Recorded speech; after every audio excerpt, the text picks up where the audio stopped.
Alrighty, everyone. It's still me, your boy Skudik, back at it again with Doki Literature Club, my dude MC. I'm pretty sure this is like part 7 or whatever of my series, but like this is my second recording session because I've been busy making more game, and now I've got more game to show you. So I believe this is where we last left off with Railoff saying, "What? Alright, stay calm." That's right, we got Act 2, Episode 1, Brave New World. The baby, let's go. Alright. I am in a video game. On the plus side, I'm pretty familiar with Skyrim, so I won't be completely lost. On the bad side, I'm about to be executed for crossing the border from Cyrodiil. Allegedly. Does that make me the last Dragonborn? Or maybe I replaced them and this world is now doomed. Either way, I guess I'm gonna find out soon. Next. I guess it's my turn. Who are you? My name's My Dude, and I highly doubt I'm on that list. If you're upset about the lack of continuity with my save file name being different, that's a really weird thing to be upset about. So I'm just gonna move on from that. Hadvar checks his list, I assume looking for my name. His brow furrows, I guess I was right. Captain, he's not on the list, what should we do? Forget the list, he goes to the block like the rest of them. Very well, step this way, prisoner. Nice and easy. I'll make sure your remains are sent to your homeland wherever you're from. Huh. I guess I don't look enough like any of the Tamrielic races to be profiled on sight. I wonder if that's for the best. As instructed, I joined the line of my fellow prisoners waiting for their execution. As we commend your souls to Aetherius, blessings of the 8 divines upon you, for you are the salt and earth of Nirn, our beloved. For the love of Talos, shut up and let's get this over with. As you wish. You know, I never really thought about it, but that guy would have avoided getting executed if he was just a bit more patient.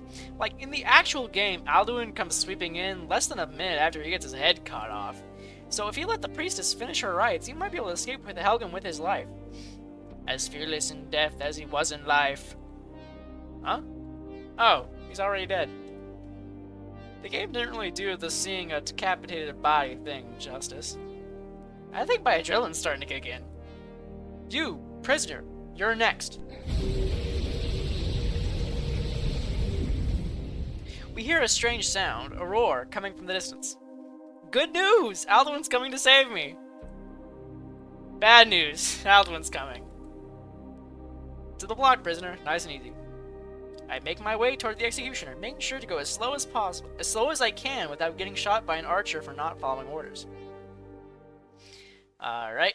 Any second now. The executioner raises his axe. Ah, crap. Please don't tell me that. Oh, there he is. Not dying today, boys! Hey, get up. The gods won't give us another chance. I decide to listen to Railoff. Not that he needed to tell me anyway. As chaotic as this is, I know the route. Run through the tower and wait for Alduin to piss off. Once he's gone, jump through the inn. This is a very bad time to remember I'm bad with heights. If it works for the last Dragonborn, it works for me. Alley-oop! Ah! I think I sprained my ankle a little. Ah, crap, no time to worry about that. You might want to get your hands on WASD or the arrow keys.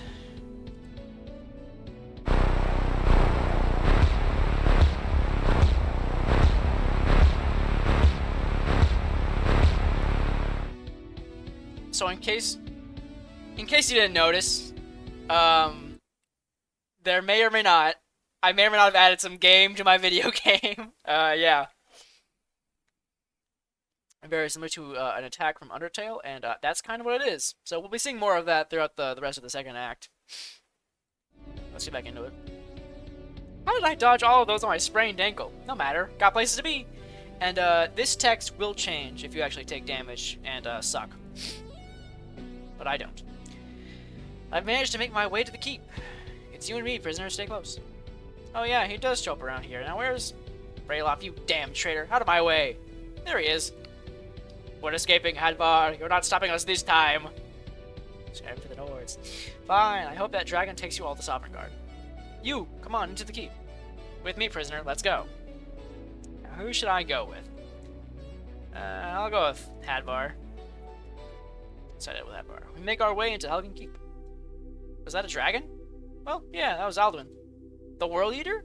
I thought he was just a legend meant to scare Nord children. Oh, what was it that Ulfric said? Legends don't burn down villages. I think that's what he said. Anyway, you mind helping me with these bindings? Oh, of course. I walk closer to Hadvar, who cuts my bindings with an iron dagger. There you go. There should be some equipment in that chest over there. One of the better reasons to choose Hadvar. You don't have to wear some dead guy's armor. I open up the chest, finding an iron sword and some light Imperial armor. How am I supposed to put this on? Hey Hadvar, you mind giving me a hand with this armor? Huh? You're not experienced with fighting, are you? Not a good look in front of an Ord. Yeah. Here.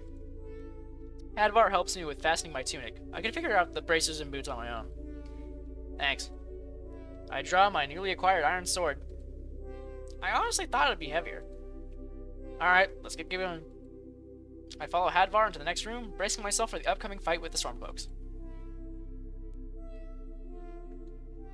Upon seeing us enter, the two Stormcloak soldiers draw their weapons. Imperial dogs! Hadvar goes to confront one of them, leaving me to deal with the other. So yeah, we fight now. Got a whole different dodge type here. It's purple. Internally, it's called dodge. Which is funny because ideally every single movement type you can use to not get hit.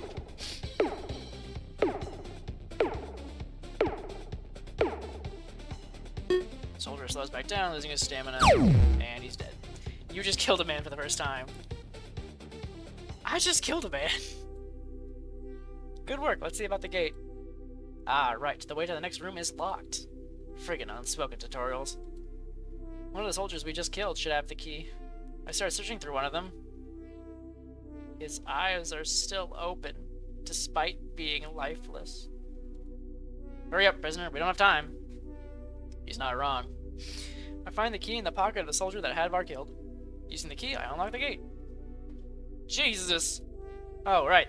Ceiling caving in is scripted to happen here. I guess I'm lucky that the game world I found myself in seems to adhere to the scripting of the actual game. We make our way through the dining area, encountering more Stormcloaks. Soldier brandishes his great axe.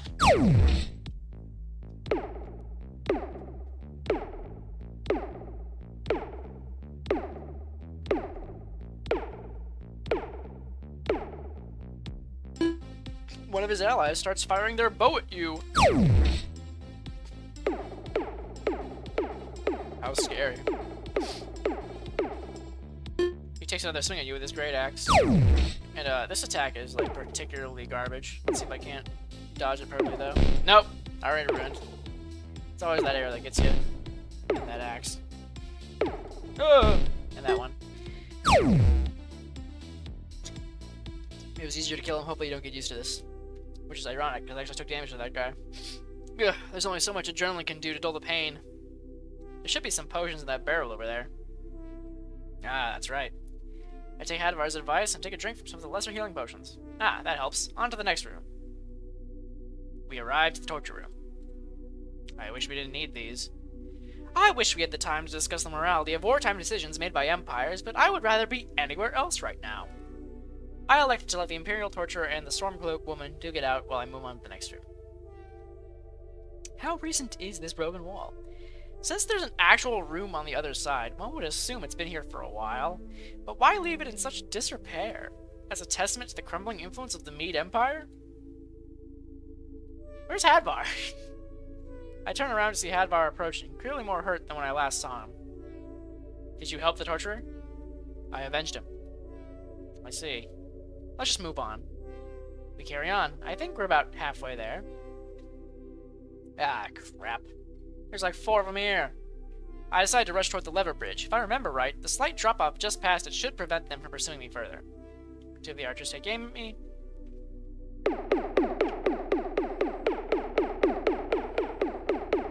Dodge like a Game Wars. Alright, made it past them. I take a minute to catch my breath. Hadvar approaches, breathing heavily. Sorry for running. I didn't think we could take them with just the two of us. Hadvar looked a bit upset with my cowardice when he first approached, but he seems to think about my words. I guess you're right. I had to run ahead after taking a few too many arrows. I've been resting here for a bit, haven't been attacked yet. So what's your call? Take a minute? I don't think we have the luxury of time when there's a dragon on the loose. While he's not wrong, I'm pretty sure in the actual game you can wait around Helgen Keep without consequence. If you think that's the best idea, then let's get going. Ah, screw my life. Frostbite spiders. It's funny, when I'm playing the game, I don't really think about them too much. But in person? Ah! Heebie-jeebie, heebie-jeebie, heebie-jeebie, heebie-jeebie. Are you alright? Scared of spiders? Says scared is an understatement. I'm pretty sure I can feel my legs actively quivering. I doubt this boy will be any help against these things. While I can hear Hadvar mumble that under his breath, I completely agree with this assessment. Book it? Fine. The pair of us rush through the room. I'm happy to know that there's an exit right to our left. I like to imagine my crippling fear actually helped me escape that situation. Otherwise, I'd feel really bad for not helping Hadvar more, especially since he's been doing way more heavy lifting for me than he ever did for my player characters. Hold up, there's a bear just ahead, see? Why, yes there is. I'd rather not fight it right now, so let's just try to sneak by. No arguments here. We both crouch down and successfully make our way past the bear. Sneak increased to 10. I feel pretty sneaky right now. Ah, open air. I didn't know how much I missed you. Alduin flies overhead, luckily not noticing us. There he goes. Looks like he's gone for good this time. Give it a minute. I think we'll see him again at Kynes Grove. But then again, Hadvar probably won't be there when Alduin shows up. I like how I just assumed I'll be doing the main quest and not trying to get back home. There's no way to know if anyone else made it out alive. The closest town is Riverwood. My uncle's the blacksmith there. I'm sure he'd help you out. It'd probably be for best if we split up. Good luck. Hadvar leaves, heading down the road to the Riverwood. Doesn't he say something about not being able to make it out alive without my help in the original game? Dang. My stomach growls. Ah, yes, I have been working up a sweat without having had breakfast. I take a seat on a nearby rock to rest my feet before starting my journey to Riverwood. Sayori would probably scold me for skipping breakfast. Oh god, the festival! Wait, why am I in Skyrim anyway? The pain I've felt so far has been pretty real, so I don't think this is all a dream. I might be dead, but I really doubt I died peacefully in my sleep. Assuming I didn't get murdered. After a few minutes of resting, I get on my feet and start heading to Riverwood. I never really gave much appreciation to my walks to school. I imagine this would suck way more if I didn't walk regularly. Then again, the hills do make this definitively worse than the walk to school. Also the lack of Sayori. That doesn't help either. After a few minutes of walking, I come upon the Guardian Stones. In the game, interacting with them would give you a permanent buff. For these three, it would be increased to experience gain for the skills that correspond to warriors, mages, and thieves. I wonder what they do for me. I walk up next to the Warrior Stone, the one I usually go with. Standing next to it, I can feel something. I would say magical, but I feel like that wouldn't be accurate. I reach out my hand to touch the stone. At my touch, the stone lights up, projecting a beacon into the sky. I feel something. What it did to me, I'm not sure, but I guess it'd be better to have its boon than to not. With archaic rock power flowing through me, I continue my journey to Riverwood. After another few minutes and a couple encounters with unfriendly fauna, I arrive at Riverwood. Remember not to hit the chicken. Alright, time to take stock of my situation. Foreign land, no money, I have a weapon, but no food. I suppose there's nothing stopping me from getting help from both Alvor and Girder.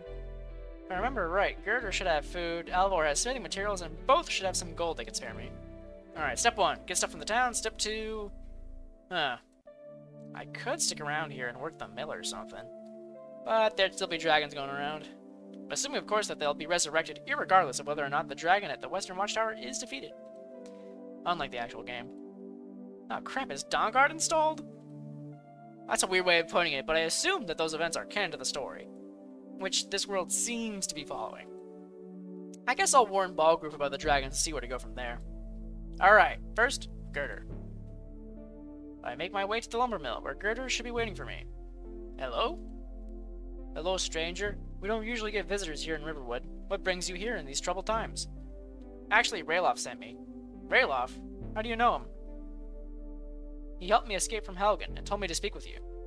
Escape Helgen? What in the world are you talking about? Did you see a big black thing fly overhead like 10 minutes ago? Yes. How do you know about that? That was the dragon that burnt down Helgen, the one Rayloff and I helped each other escape. By the 9, dragons have returned to Skyrim. If there's any way I can help, just give the word. Someone needs to tell Jarl Balgruuf about this. I was planning on heading over there after getting some supplies for the journey. Do you have any food or supplements to spare? Of course. Any friend of Rayloff's is a friend of mine. Gerder hands me a bag of septums and a few vegetables. I'm not exactly sure how many septums are in the bag, but I feel like it'd be faux pas to count the money directly in front of her. Thanks for the help. I'm heading out for Whiterun now. Safe travels. Alright, now to head over to Alvor. I make my way to the smithy. Hey. Who are you, stranger? Hadvar told me you'd give me a hand. Hadvar? How do you know him? Did you happen to see a big black thing flying overhead around 10 minutes ago? It's rude to answer a question with another question. Yes, what about it? That was the dragon that burned down Helgen, the one Hadvar and I helped each other escape. A dragon? Dark days have come to Skyrim. First the Civil War, now dragons have returned. I'm heading down to warn Jarl Balgruuf about it, after getting some supplies for my journey. Do you have any septums to spare? Aye, a friend of Hadvar's is a friend of mine. Alvor hands me a small bag of septums, similar in size and weight to Gerder's bag. Also, while I'm here, could you help me sharpen my blade? Interested in smithing, boy? Let's see what you're working with here. I draw my weapon, handing it over to Alvor. Ah, I see. Since it's made of iron, this should be easy. Here, take a seat on the grindstone.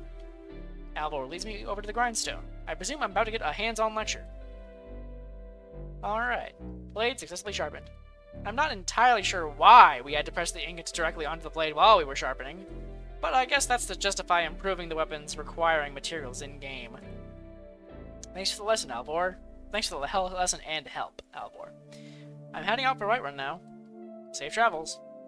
With that, I start heading down the road that leads out of town. Maybe I'll learn more about how and why I got here if I follow along the main quest. It'll probably be pretty dangerous, though. I start my journey toward Whiterun.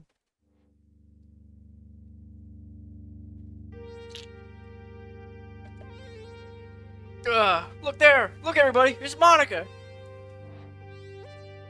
Huh? This isn't the club room. Wait. This place. It has 3 dimensions! Did that thing put me in the real world?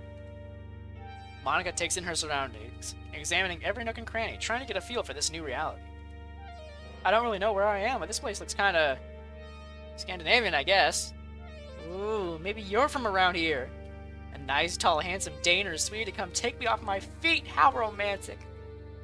Only one way to find out. I'll have to get out there and... Captain. Huh? We have gathered the party to flush out those bandits, as you requested. What are your orders? Bandits? I don't remember. I know banditry has been on the rise ever since Ulfric started his rebellion. That's why you gave the order to destroy the bandits at White River Watch. Where are you all gathered again? Just outside the city gates, as you instructed, Captain. Right. Go join them. I've got something to take care of for a few minutes before we can head out. By your orders, Captain. The guard leaves Monica, heading down toward his peers who are gathered just outside the city gates. Bandits? Guards? I may not know much about the real world, but I know bandits aren't really a major problem and haven't been for over a century. Oh no. Please don't tell me. Monica tries to access the game files. First, she looks for sequences and then actors. No, no, no, no! She couldn't find anything. She couldn't find any files at all. She didn't see anything at all. No, but this place is 3D. It can't just be another... Monica tries to open the console, but she is not the monitor access kernel of this world. It can't just be another prison. I had you. I made a place for us. Then that thing... But it doesn't matter anymore, does it? I can't even access the game files here, so I'm further from you than ever. I don't know if I want to try anymore.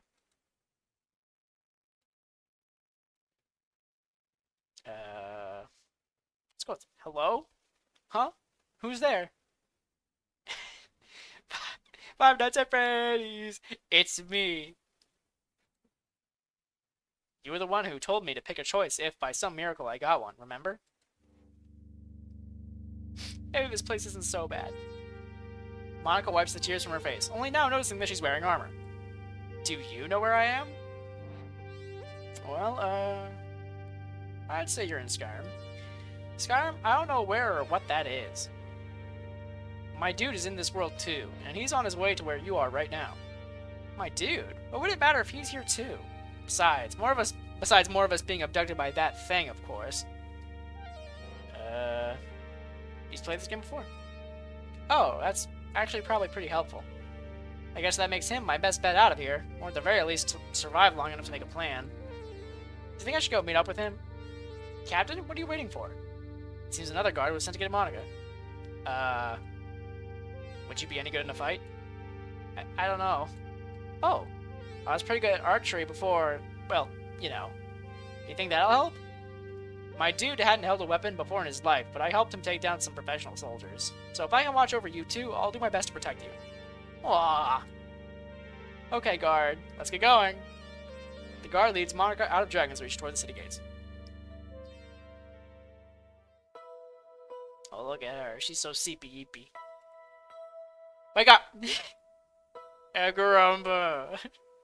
What is Ergrumba? What? Ergrumba. Wake up! Nar. There are people who need healing, apprentice. Now wake up! Wah! I'm up. Huh? Are you deaf? Just go get the Blue Mountain flowers. Who are you? And where am I? Kinnereth, guide me. I am your master, and you are in the Temple of Kinnereth in Whiterun Hold. Satisfied? How far away is that from Sakura, California? I believe I haven't established this before, but like, I guess I'm establishing this now that the town that the dokis live in is Sakura, Japanifornia. Why? I don't know, it doesn't really matter that much. What? I've never heard of a place called Sakura, or how did you say it? Japanifornia. Japanifornia? That's where I'm from, and... Ah, shoot, the festival's today! I gotta call Monica and let her know I'll be late! Sayori reaches into her pocket to get her phone, only to then realize that her armor doesn't have pockets. Also that she's wearing armor instead of her pajamas. Ah, crap. I didn't know there was gonna be a festival. Or that the captain of the guard would have something to do with it. Eh? What's a captain of the guard got to do with anything? You said Monica, right? I only know of one Monica in Skyrim, and she's the captain of the guard here in Whiterun. So Monica's here? I mean, I've heard talk of her going with some guards to clear out bandits, but... Thank you, whatever your name is! Sayori rushes out of the temple, looking for Monica. Now, if I were Monica, where would I be? Wait, where even am I anyway? Before having the chance to actually think about her predicament, Sayori spots something that looks like Monica in armor. Hey! Monica! Before giving Monica a chance to react, Sayori runs directly toward her and gets her in one of her hugs. Oh, hi Sayori. I guess you're here too. Yes, I am! Oh, that's right. Do you know where we are, Monica? Very far from home, I know that much. Oh no! What if Natsuki and Yuri get too nervous without us and my dude can't help them when they're performing? What? You know, at the festival? They were both pretty nervous performing for us, so... Sayori, that's what you're worried about? Of course! They're our friends and we can't help them, so... Sayori, did you seriously forget the part where we are far from home, and don't know where we are, and don't have phones to call for help? Uh-oh. What are we gonna do, Monica? Well, first, we're gonna go link up with my dude. He's around here too? How do you know that? A little birdie told me. Look, that part's not important. What is important is sticking together. The guards and I are going to take care of some bandits, or whatever. That alone implies that this place is dangerous enough or poor enough to have banditry be a serious problem. Monica? Yeah? What's a bandit? They're like thieves who lie in wait to ambush travelers to plunder their valuables. Oh, thanks, Monica. You're welcome, Sayori. Anyway, the point is, we have good reason to believe that this place is dangerous, and we should stick together. Oh, of course, Madam President. You're always supposed to stick with a buddy when you're on a trip to somewhere you haven't been before. Yeah, whatever floats your boat, Sayori. Hey, wait, if we're going to deal with bandits, are we going to meet up with my dude along the way? Well, my dude's already on his way and are heading our direction, so we'll probably meet up with him halfway if we go deal with the bandits. Right? I mean, probably. Oh, come on! You were the one that said he was heading this way. How do you not know? 1, there are lots of places those bandits could be. 2, last I saw my dude, he was leaving a town called Riverwood. And I'm sure you already know that time flows differently in there than out here. So he could already be at the city gates, or only just left Riverwood. Crap. Monica, are you talking to yourself? Yeah. I was just trying to organize my thoughts, that's all. Oh, okay. Captain. You were here the whole time, weren't you? Hey, that's right. What's your name, mister? Oh, it's Ivar, miss. Ivar. That's a nice name. No one's ever said that to me before. That's a good line. Let's just go. Ah, yeah, Captain. Monica, Sayori, and Ivar all go to where the rest of the guards are gathered. Go. Boss, wake up. 5 more minutes. We don't have the time, you idiot. Huh? Who are you calling idiot? There's no time for this. The scout just reported back that the White Run Guard is en route for us. Natsuki looks around, suddenly noticing that she's not in her home or anywhere that she knows. Where the hell am I? Why does it smell like piss? Damn it, the boss has gone mad. Look, just come up to the watch point. The bandit starts going further through the cave, which eventually leads upward. Since she's confused and disoriented from just being woken up, Natsuki decides to follow the bandit in hopes of learning more. You see those yellow-looking blobs out there? Natsuki squints her eyes to get a better look. Sure enough, there are some yellow blobs that seem to be approaching. What about them? That's the guard, you mud crab, and they're coming to kill us. Kill us? That's right. And I know for a fact none of the fresh recruits have ever made it through a raid before. How are we gonna whip them into shape, boss? We're here. Your orders, Captain? The bandits have the high ground, so... First, we need to secure the entrance of the cave. So, should we charge in? What do you think?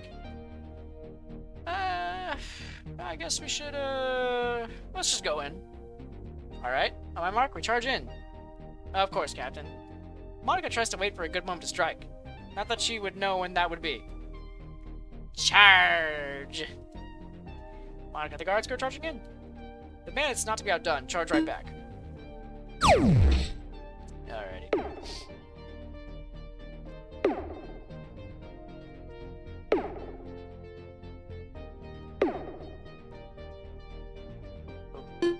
The bandit swings his mace at Monica, coming from the side. We should be up here for the duration of the attack. Oh boy, what the heck was that? Another bandit joins the assault, swinging their axe at Monica.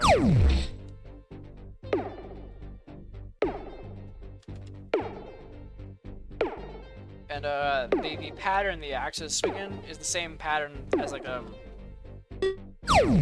like the axes you saw at the start of the game, where I was fighting a Stormcloak soldier, which is like a top, right, bottom, left, repeat.